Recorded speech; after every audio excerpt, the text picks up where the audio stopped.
Hello दोस्तों, हम यहाँ पे चर्चा करेंगे हड़प्पाकालीन कला और स्थापत्य के बारे में।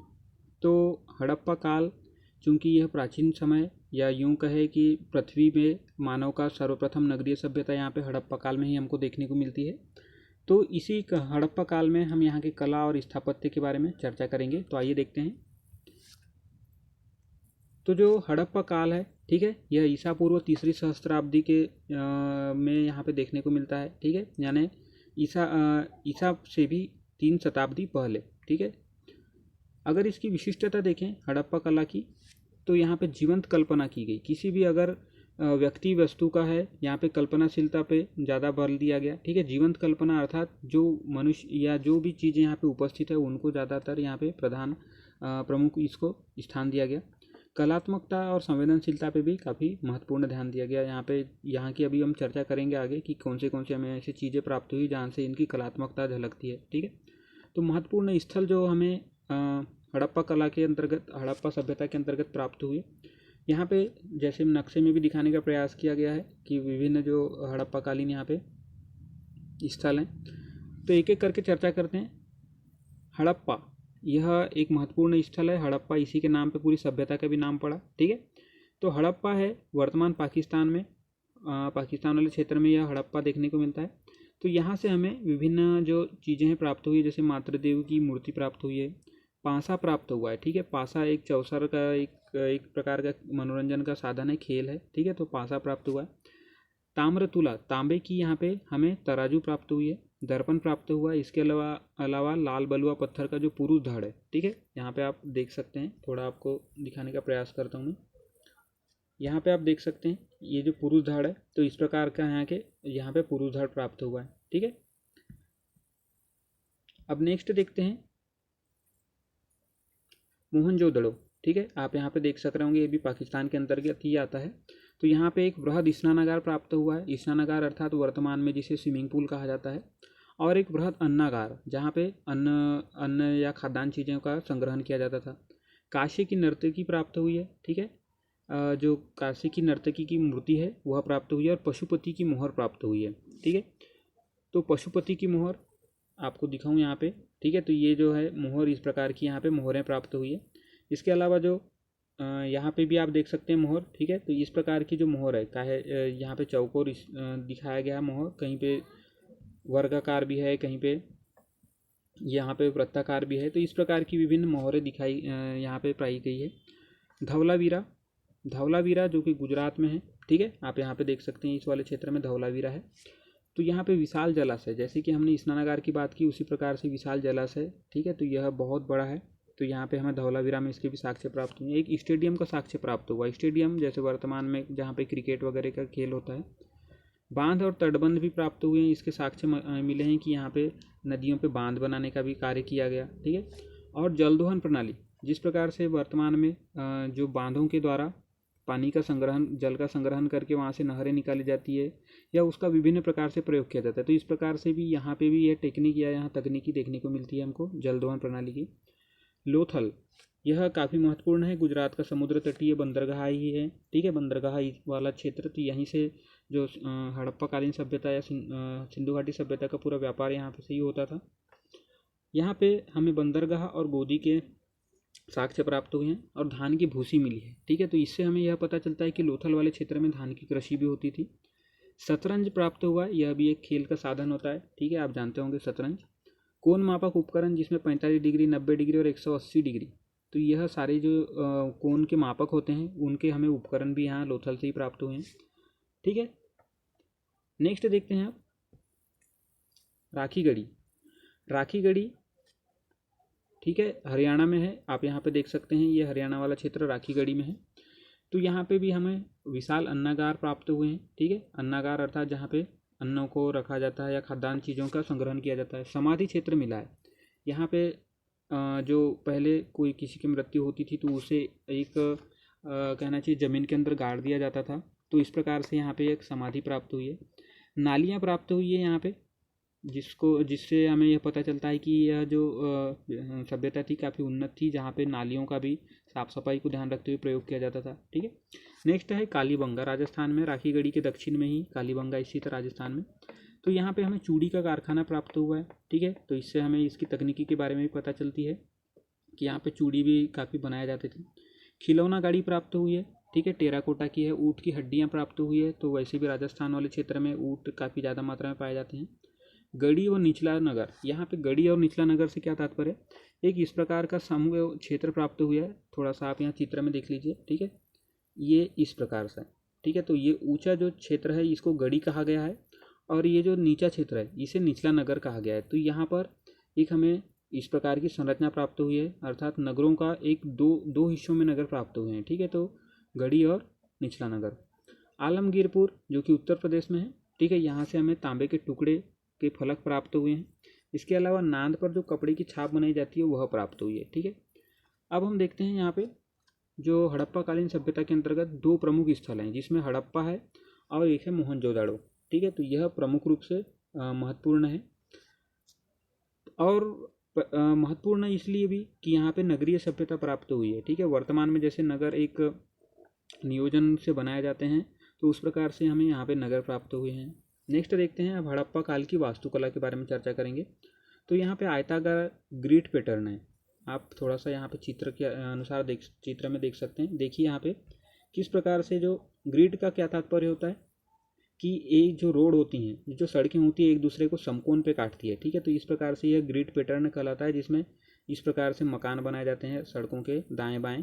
तो यह ग्रिड पैटर्न के अंतर्गत आप यहाँ पे देख सकते हैं एक सीधी सड़क जैसे जा रही है, ठीक है। तो उसके दाएं बाएं में यहाँ पे मकान बना है।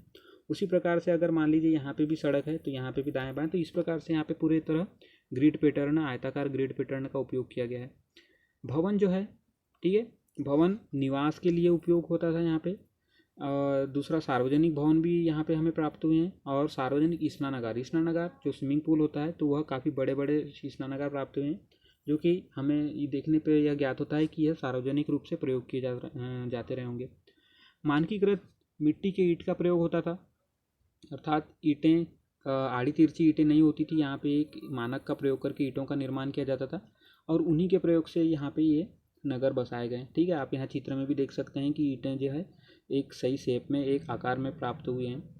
नगर दो भागों में बटा हुआ था, जैसे कि हमने चर्चा की थी, गढ़ और निचला नगर, ठीक है। तो गढ़ वाला जो क्षेत्र था, ऊंचा वाला क्षेत्र, यहाँ पे अन्नागार थे, अन्नागार अर्थात अन्नों के भंडार यहाँ पे रखे जाते थे, और पूर्णतः यह यहाँ पे वायु का अच्छे से परिसंचरण होता था, जिससे कि अन्न सुरक्षित रह सकें, ठीक है। प्रशासनिक भवन यहाँ पे अधिकतर पाए जाते थे, जो गढ़ वाला क्षेत्र होता था। इसके अलावा जो सार्वजनिक स्नानागार हैं, ठीक है, यहाँ पे आप मान लीजिए ये स्नानागार में, तो स्नानागार के चारों ओर, ठीक है, स्नानागार के चारों ओर यहाँ पे दीर्घा या एक प्रकार की यहाँ पे सीढ़ी नुमा संरचना होती थी, और उन सीढ़ी नुमा संरचना में कक्षों और या छोटे छोटे कमरे बने होते थे, ठीक है। तो इस प्रकार से यहाँ पे विभिन्न प्रकार की संरचनाओं का निर्माण किया गया। नेक्स्ट देखते हैं निचला नगर। तो गढ़ी तो होगी बात, ठीक है, जहाँ पे हमें विभिन्न हमने चर्चा की अभी यहाँ पे क्या क्या प्रशासनिक भवन है, अन्नागार है या स्नानागार है। लेकिन निचले नगर में यहाँ पे एक कक्षीय छोटे छोटे मकान होते थे, ठीक है। अधिकतर अगर समय पे देखें तो यहाँ पे मजदूर वर्ग निवास करता था, और कुछ कुछ दो मंजिले भी हमें यहाँ पे मकान के साक्ष्य प्राप्त हुए हैं, ठीक है। और जो कुएं और स्नानागार हैं वे प्रत्येक मकान में पाए जाते थे, तो इसके भी हमें साक्ष्य मिले हैं।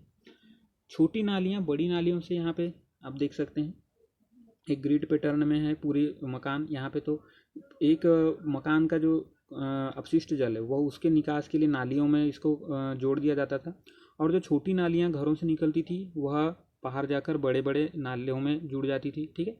और नियमित दूरी पे ऐसे जगहों पे मलकुंड अर्थात जो अपशिष्ट पदार्थों के एकत्रण के लिए बड़े बड़े गड्ढे बनाए जाते थे, जो कि ढकी हुई रहती थी, ठीक है। यहाँ पे पूरी जो नालियाँ हैं वह भी ढकी हुई रहती थी, और जो मलकुंड है वह भी ढकी हुई रहती थी। साफ सफाई के लिए उसे खोल दिया जाता था। हड़प्पा की मूर्तियों के बारे में चर्चा करें तो मोहरे देखते हैं सबसे पहले। मोहरे, ठीक है, तो यह इस प्रकार से आप मोहरे देख सकते हैं। यहाँ पे मोहरों का अगर देखें तो यहाँ पे जैसे वृत्ताकार की दिखाया गया चित्र में, ठीक है, उसी प्रकार से यहाँ पे आप देख सकते हैं आयताकार भी है, ठीक है, आयताकार प्रकार की भी है। उसके अलावा जो त्रिकोणीय भी हैं, कुछ कुछ ऐसे त्रिकोणीय भी प्राप्त हुए हैं, और हमें वर्गाकार भी प्राप्त हुए हैं, ठीक है। सामग्री अगर देखें मोहरे बनाने में विभिन्न प्रकार की सामग्री का इस्तेमाल किया जाता था, जैसे मुलायम जो पत्थर होता है स्टेटाइट, यह जो नदी बहती है तो नदियों के निचले तल में यह इस प्रकार के जो गीली मिट्टी का नुमा यह पत्थर होता है, ठीक है, स्टेटाइट, इससे भी जो मोहरे बनाई जाती थी। अगेट से बनाई जाती थी, चर्ट से बनाई जाती थी। तांबा धातु यहाँ पे काफ़ी प्रसिद्ध थी, इससे बनता था। फायंस से बनता था। टेराकोटा जो कि मिट्टी से ही बनती है, ठीक है, पकी हुई मिट्टी कह सकते हैं। तांबा धातु, सोना धातु और हाथी दांत के भी यहाँ पे हमें विभिन्न प्रकार के मोहरे प्राप्त हुई है। नेक्स्ट देखते हैं यहाँ पे चित्राक्षर लिपि, जैसे कि ये आप यहाँ पे देख सकते हैं चित्राक्षर लिपि का प्रयोग किया गया मोहरों के ऊपर, जिसमें चित्र भी है और लिपि का भी प्रयोग किया गया। तो लिपि को लिखने का जो क्रम होता था वह दाएं से बाएं होता था, ठीक है, इस दिशा में इस प्रकार से लिखा जाता था। परंतु कहीं कहीं द्विदिशा भी दिखता है। द्विदिशा से क्या तात्पर्य, आप पहले ही बाएं से दाएं आए, ठीक है, फिर उस लाइन से नीचे आकर जब दूसरी लाइन आप लिखना शुरू करते हैं तो उसको दाएं से बाएं की ओर लिखते हैं, ठीक है। तो इस प्रकार से यह यहाँ पे आप देख सकते हैं, इस प्रकार से दाएं से बाएं, बाएं से दाएं, दाएं से बाएं, तो इस प्रकार से यह लिपि लिखी जाती थी, ठीक है। तो द्विदिशा भी हमें यहाँ पे लिपि मिलती है। चित्राक्षर जो लिपि के उदाहरण देखें तो विभिन्न जो सिक्कों पे प्राप्त हुए हैं, कहीं कहीं पे हमें कुबड़दार बैल प्राप्त हुए हैं, ठीक है। इसके अलावा गेंडा भी प्राप्त हुआ है कई चिन्हों में। इसके अलावा बाघ भी प्राप्त हुआ है चिन्हों में, हाथी प्राप्त हुआ है, भैंस, बाइसन, बकरी, मार्कोर और साकिन, मगरमच्छ, ये सारे जो जानवर हैं यह हमें सिक्कों के ऊपर प्राप्त होते हैं। परंतु गाय का कहीं नामो निशान नहीं है, अर्थात गाय के बारे में यहाँ पे कोई भी चर्चा नहीं मिलती है, ठीक है। एक छेद वाली जो मुहर होती थी, मान लीजिए ये जो मुहर हैं यहाँ पे ऊपर में छेद बना दिया, तो यहाँ से कोई भी धागा या रस्सी करके उसको अपने गले में ताबीज के रूप में भी यहाँ पे धारण किया करते थे, ठीक है। उदाहरण देखें तो जो पशुपति और यूनिकॉर्न की मुहर है, ठीक है, आप यहाँ पे देख सकते हैं यूनिकॉर्न, तो यह जो मुहर है इसको ताबीज के या विभिन्न मुद्रा के रूप में प्रयोग किया जाता था, ठीक है। नेक्स्ट देखते हैं कांस्य मूर्तियाँ। तो यहाँ पे आप देख सकते हैं, थोड़ी सी मूर्ति के बारे में चर्चा करते हैं। तो इस प्रकार से मूर्ति हमें प्राप्त हुई है, ठीक है। तो यह लुप्तमोम तकनीक के अनुसार बनाई जाती थी। अब हम चर्चा करते हैं कि यह लुप्तमोम तकनीक क्या होती है। तो सबसे पहले तो लुप्तमोम तकनीक के बारे में जानते हैं। तो लुप्तमोम तकनीक में एक प्रकार की पहले एक जो हमें जिस प्रकार की मूर्ति चाहिए तो उस प्रकार की संरचना बना दी जाती है, ठीक है।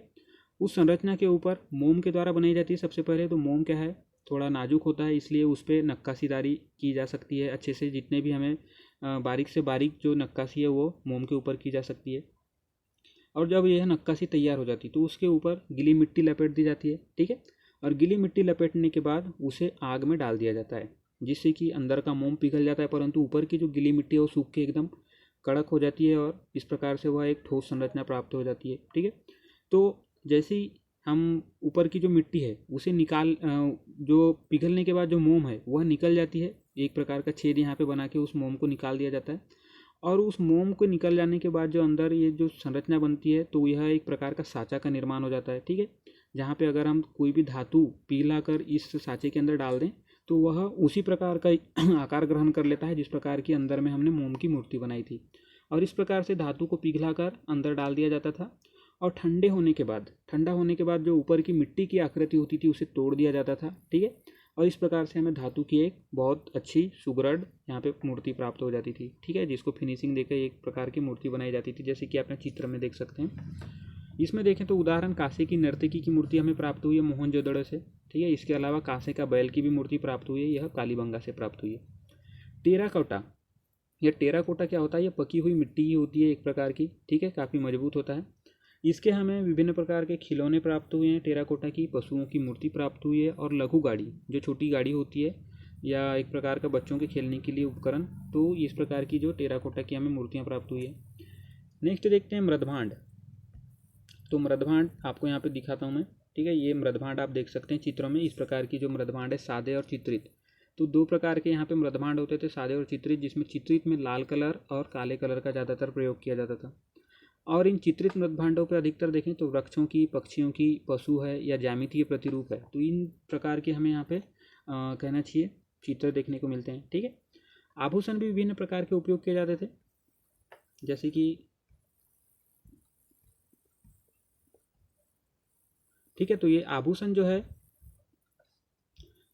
सामग्री अगर देखें विभिन्न प्रकार के जो धातु हैं, ठीक है, बहुमूल्य धातु हैं, रत्न हैं, हड्डियों के भी आभूषण पहने जाते थे। इसके अलावा पक्की मिट्टी के भी, जो हमने अभी टेराकोटा की चर्चा की, उसके भी आभूषण बनाए जाते थे। आभूषणों में देखिए तो कंठाहार गले में पहनने के लिए, ठीक है, हाथों या बाजूबंद पे पट्टी का बाजूबंद, अंगूठियाँ, ठीक है। तो ये जो चीज़ें हैं हमने चर्चा की, कंठार, पट्टी का बाजूबंद, अंगूठियों की, ये पुरुष और महिला दोनों ये धारण करते थे। परंतु जो करधनी, झुमके या पायल हैं, ये केवल महिलाएं धारण करती थी, ठीक है। कपड़े जो है वह कपास और ऊन के यहाँ पे बनाए जाते थे, और सामान्यतः जो गरीब हो या अमीर हो, सारे लोग अपने अपने कपड़े बुना करते थे और कपड़े का प्रयोग किया करते थे। तो ये रही हमारी चर्चा हड़प्पा कला और वास्तुकला के बारे में, ठीक है, जिसमें हमने महत्वपूर्ण स्थल और पुरातात्विक प्राप्तियों के बारे में एक एक करके चर्चा की, जिसमें हड़प्पा, उसके बाद हमने देखा मोहनजोदाड़ो, धौलावीरा, लोथल, ठीक है, राखीगढ़ी, कालीबंगा, आलमगीरपुर, ये विभिन्न चर्चा की। हड़प्पा काल की वास्तुकला के बारे में चर्चा की, ठीक है। आगे हमने हड़प्पा काल की मूर्तियों के में देखा, मोहरों के बारे में, ठीक है। नेक्स्ट हमने चित्राक्षर लिपि के बारे में चर्चा की। आगे हमने काशी मूर्तियाँ और टेराकोटा के बारे में अध्ययन किया। नेक्स्ट हमने मृदभांड और आभूषण के बारे में चर्चा की। तो दोस्तों, अगर आपको जानकारी पसंद आई हो तो इसे शेयर कीजिए। धन्यवाद।